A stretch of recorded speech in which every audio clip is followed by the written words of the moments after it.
So welcome back to part 3 of our K-Swap series in the Honda CR-Z. Today we're going to be looking at the new drivetrain we're going to put in, making some adjustments, making some repairs and some tune-ups, and just basically all around prepping it for installation. We're going to cover the wiring harness that we're going to use, as well as a few options if you're going with a different drivetrain. Let's take a look.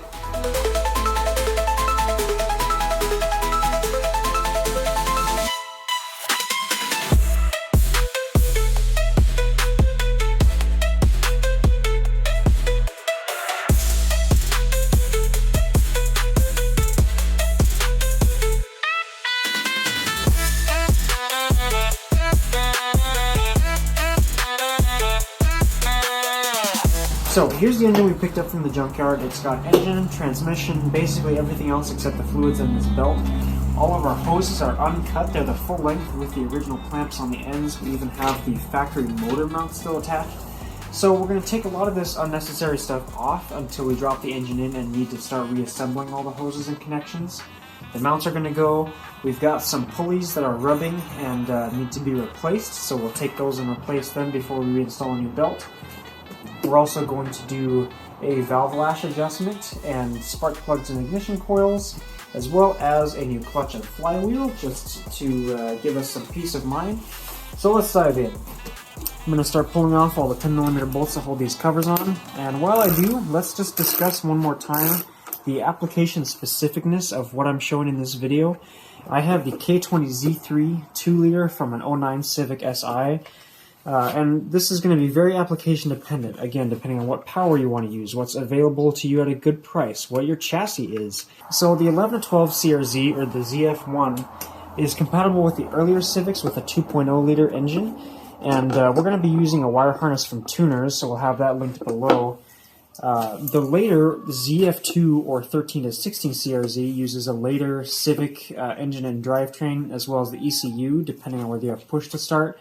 Now there is more information on Tuner's website, so if you're just in the preliminary stages of planning your own build and still shopping around for what drivetrain you want to use, I'd recommend checking out their offerings, as so far I found their wiring harnesses to be the most easily available and most plug-and-play option for doing this type of swap. I briefly mentioned this in the last video as well, but there's a huge write-up on the CR-Z forums that goes over K20 and K24 swaps. If you are doing something like a K24 swap or a Frankenstein build in a ZF1 CR-Z or something like that, some of your sensors maybe need to be ported over or the wiring changed.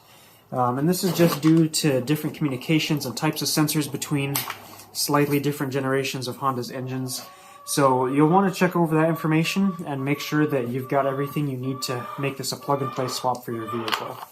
As usual, we'll try to have as much info linked down below, so take a look at Tuner's website, the CR-Z write-up, and anything else we have marked down there, as that'll be helpful information if you're starting to plan or starting to build your car. With this black plastic cover out of the way, we can see our ignition coils accessible here. Let's keep going to remove the valve cover.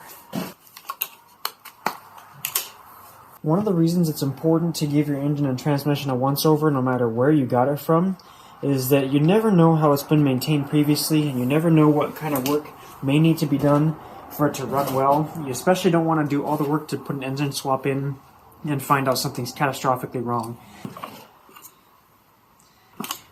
Hey viewers, so it's VoiceOver Nick here, editing the video. You're going to be hearing a lot more of me throughout this particular video. There's going to be a lot of time lapses of me doing the basic maintenance on this vehicle. Now I've linked in the description, in addition to all the other stuff for the swap, the charm.li website, which has a huge wealth of information on service procedures and parts, torque specs, everything for maintenance on the engine from this vehicle, an 09 Civic Si. If you are swapping in a vehicle, you're wanting to do some of this basic maintenance, rather than demonstrating all the individual steps here and doing a tutorial, I would refer that you check out the diagrams and instructions on this website. They'll be a lot more thorough, a lot more step-by-step, and in this video I don't want it to be a DIY guide on tuning up your Z3 or whatever engine you have. I'm just wanting to show you the process of what I selected to do. So a lot of this is going to be faster and skipped through, but I do still want to at least show you the decisions I made and the important parts that I checked maintenance-wise before the engine went in. One important reason to make sure you're checking factory service manuals if you decide to do any preventative maintenance like this is to make sure there's no extra steps necessary for proper maintenance. For example, the gaskets here, the spark plug seals. In the factory service manual for this particular vehicle, not only do we replace the gaskets, but we're also going to use some liquid Honda Bond in certain locations to make sure that seal's good. So just double check whatever section you're going to go through on the engine, read through some service manuals ahead of time, make sure you have all the necessary parts and sometimes the specialized tools necessary to do the maintenance the right way the first time, so you don't have to pull this all apart again in the future, especially once it's back in the car.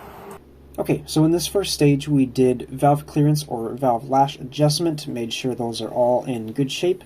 We also replaced the valve cover gasket and the spark plug tube seals. Then we put in new spark plugs from NGK, their Iridium line, as well as new ignition coils from Hitachi. The factory ones didn't look too bad, but I figured it'd be better to just replace them now, get brand new ones while everything's easy to access rather than once the engine's in the car, and this area of the valve cover is hidden by that CRZ windshield cowling.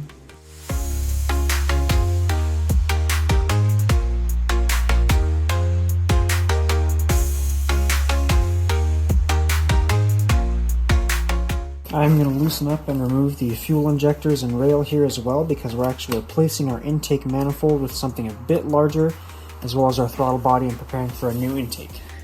Alright, so the short version of what I'm doing here is basically upgrading the whole intake system on the engine.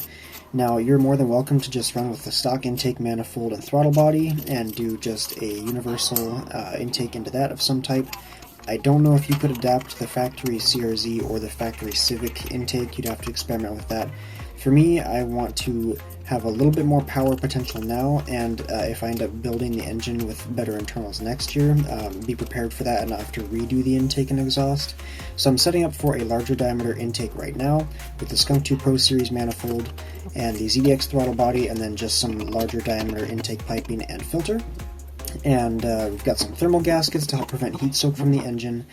I did have to buy the P2R adapter for getting a vacuum hose onto the throttle body. There's a couple different things I had to route around. But again, this is a really application specific. It's something I chose to do for my build. If you don't end up doing this for yours, that's totally fine. And if you do, you may or may not pick up a different selection of parts. So again, as I've said multiple times, just make sure you do your research on exactly what you want to do, the power you want to make, and keep an eye out for the video at the final end of this whole series, because that's where I'll go over every part I used and the cost and whether or not you actually are required to use that for the swap. So as I alluded to at the start of the video, we've got some pulleys that are making some noise they shouldn't be. So we're going to replace the whole tensioner assembly as well as adding on the serpentine belt and take care of that now. Another thing that's a great idea to check while you're in here, if you're doing stuff like a valve adjustment, a water pump, or even replacing a worn crankshaft pulley, is to check your timing chain for signs of stretch and your tensioner.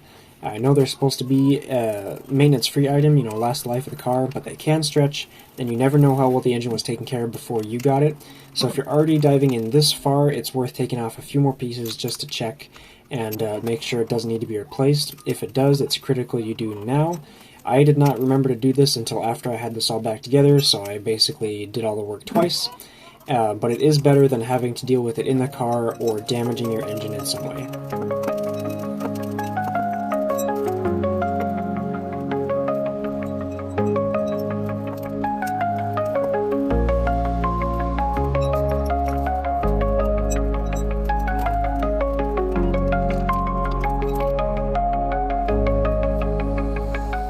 Now this water pump is made by Gates. That's the same brand we're going to be using for the tensioners, the serpentine belt. It did not come with a little fitting here for the hose, so we'll just transplant that from the stock one. But we sourced all these parts from rockauto.com, and if you're not familiar with them, this isn't a sponsored segment. I just want to make you aware because it's an awesome place to get good quality car parts for a great price. And that's basically where I shop for car parts for 100% of the vehicles that I own. And it's a great place to compare pricing and brands and make sure you're getting something that's good quality for what you need.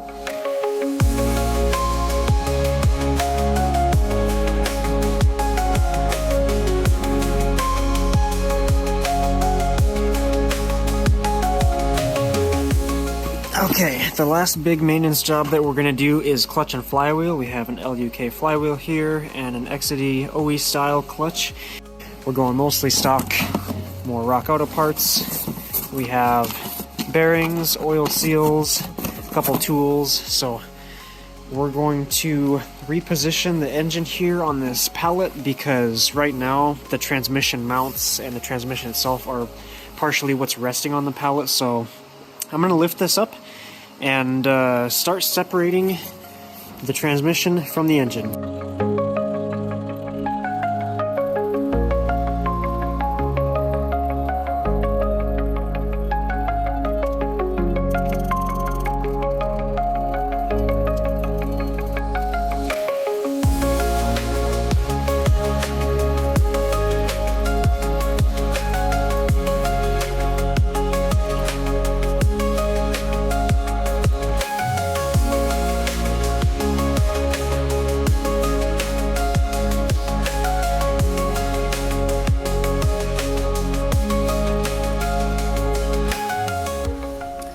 Now again, I have to recommend that you check out the factory service manuals. I have the CRZ ZF1 full manual linked below, and of course the Charm website with information on whatever vehicle you've purchased your engine and drivetrain from.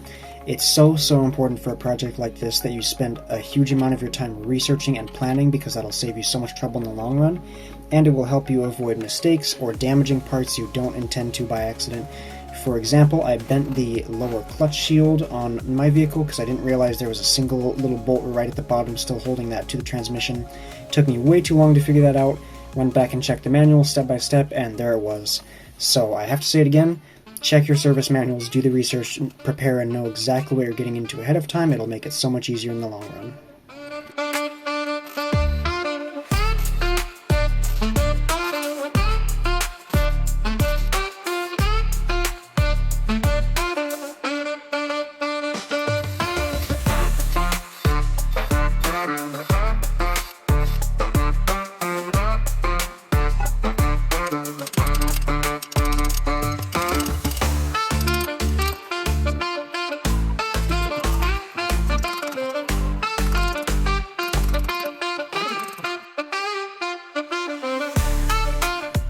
Since I still have some time left to burn through, let's also talk about having the right tools for the job. This is something I didn't used to care about, especially when I couldn't afford to buy a lot of tools and I was just kind of dipping my toes in the automotive world. But it is super crucial, especially when you're working on super critical engine and transmission components like this. Sometimes, you try and follow the DIY hacky methods you see on some videos, and you have a high risk of damaging parts or marring surfaces, or leaving little metal chips places they shouldn't be. And sometimes it definitely is worth it to splurge for the proper tool for the job you're trying to do, like the slide hammer that I picked up for removing the pilot bushing out of the crankshaft. So I would definitely recommend, if there's any specific tools that are required for the maintenance you decide to do, it's definitely worthwhile investing in that.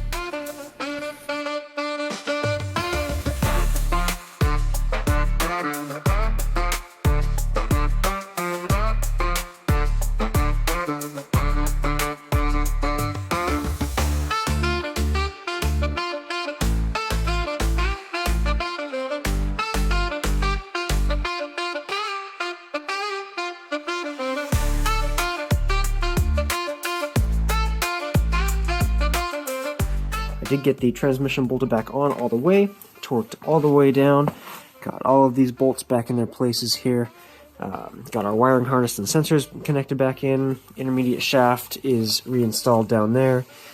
So at this point, basically everything on the engine that I want to do maintenance wise is ready to go. We are of course going to completely remove the old engine mounts, since our Hasport kit should replace most of this. We will, of course, hang on to the hardware. You never know if you'll need extras of something.